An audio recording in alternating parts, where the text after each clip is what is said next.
Welcome back everyone, I hope you had a great weekend. It's the year of the fire rooster now and things are already getting heated up. Ex-convict Jordan Belfort, who is also the author and persona of The Wolf of Wall Street, had something to say about the film made about his story. In an interview with FeeNews.com last week, he acknowledged the success of the film, saying that the movie is a high success. And then it turns out that the guys who financed it were criminals and this guy Joe Low. He believes that Leonardo DiCaprio, who played him in the movie, got sucked into this, explaining that he knew something was off about the people behind the movie when they held a launch party at the Cannes Film Festival in France, complete with champagne and the presence of rapper Kanye West. In his words, he told his wife, "This is a f***ing scam. Anybody who does this has stolen money. You wouldn't spend money you worked for like that." There you have it, guys. Wise words from the wolf himself.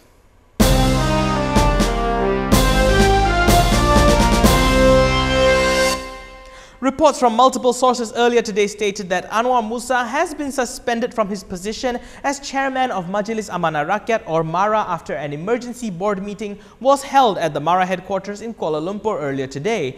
However, when we asked MARA board member Yusof Yaakob earlier about the issue, he says that the suspension was merely a suggestion and that it is up to the minister. Who's this minister? The minister who oversees MARA is Rural and Regional Development Minister Ismail Sabri Yaakob. Earlier, he told Malaysia Kini that the power to appoint a MARA chairperson falls under the minister's jurisdiction and must be agreed to by the Prime Minister. Ismail also said that Prime Minister Najib has not been informed of the proposed suspension.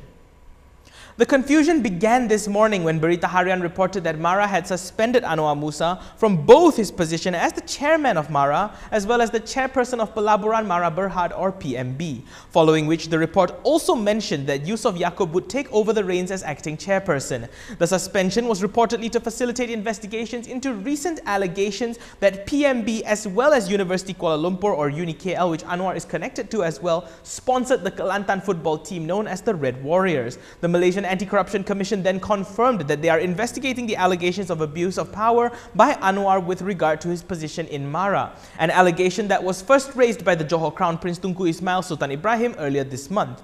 Moments later, the video was uploaded on His Majesty's usual hangout, the Johor Southern Tigers Facebook page.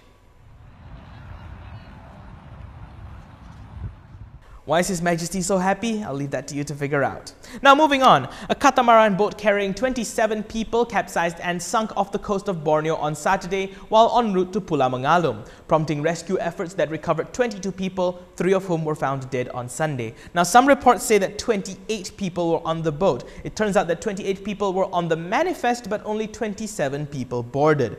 4 more tourists and 1 crew member from the vessel are still missing in the choppy waters of the South China Sea, where military aircraft are searching for the missing occupants. A survivor recalls that the group was swept away by the currents and struggled in the frigid cold water for more than 30 hours.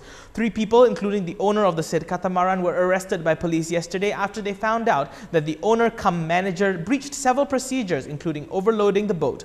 2 crew members who were rescued have been remanded until Thursday to help in the investigation as well. Kuala Terengganu parliamentarian Raja Kamarul Bahrin is not going to let the My News Hub portal get away with a report on an alleged luxury vacation that the Amanah MP was enjoying while apparently neglecting the flood victims in his state. He sent them a letter of demand for an apology, but it went unheeded. Thus, he will be initiating legal proceedings against the portal, and he is being represented by Sepang parliamentarian Hanipa Maidin.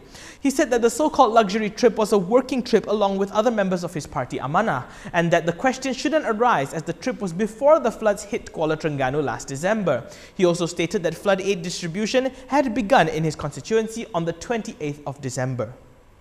And that's the end of the fact sheet. How's your Chinese New Year? Tell me all about it in the comments below. Remember to hit like, subscribe and share this video. I'm Daniel Anthony. Thanks for watching.